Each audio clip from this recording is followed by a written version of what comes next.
Hi there, and welcome to the first of little weekly video message that just gives you a bit of a rundown on what Rusty Compass is up to at the moment, the work I'm doing at the moment, the places I'm going at the moment.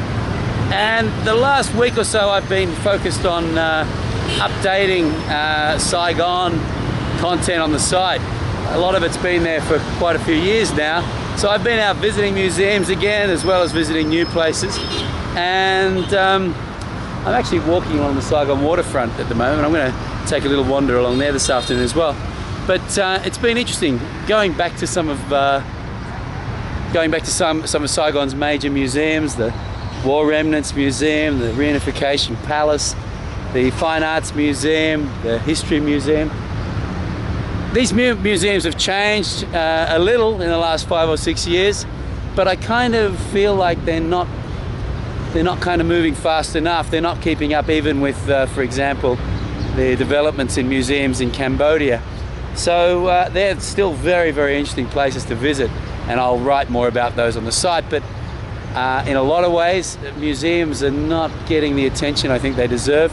I love museums, and in a way I love really well done museums, but really poorly done museums also tell a story of sorts too. And I guess that's been part of the experience of museums in Vietnam for in recent years, or at least over the last 20 years. But it may well be time to start, it may well be time for Vietnam to start giving its museums a bit more proper attention.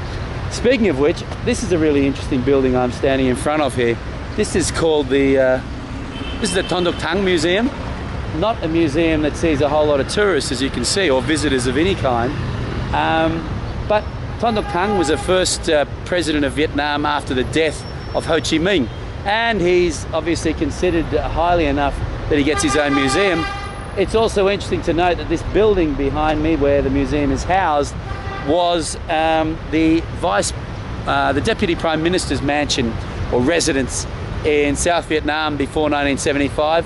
And one more really interesting thing about this building is it is a perfect example of modern architecture. So there was a real flourishing of modernist architecture in Saigon in the 50s and 60s. Some fantastic buildings built, and they are underappreciated both by visitors and by locals. This is a very special architectural period, and these buildings are all over the country. And this is a really cool example of that architectural form. And I explore that in some detail in other parts of the site. But thank you for joining me for this inaugural little Rusty Compass video dispatch, and we'll talk again next week. Stay with us, and if you want to read about the updates on those museums, check out rustycompass.com. Thanks very much.